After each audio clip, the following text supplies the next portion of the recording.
Easy ആയൊരു bread veg pizza ഉണ്ടാക്കാം.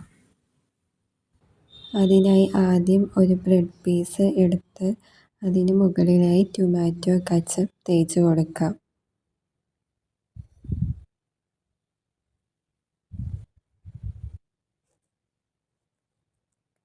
അതിന് മുകളിലായി ചെറുതായി അരിഞ്ഞ സവാള ഇട്ട് കൊടുക്കാം. അതിനുശേഷം ചെറുതായി അരിഞ്ഞ തക്കാളി കൂടി വച്ചു കൊടുക്കാം. ഇതിന് മുകളിലായി ചീസ് വച്ചു കൊടുക്കാം.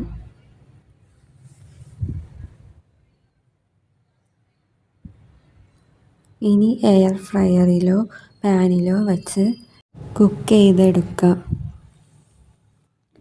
Bread veg pizza ready.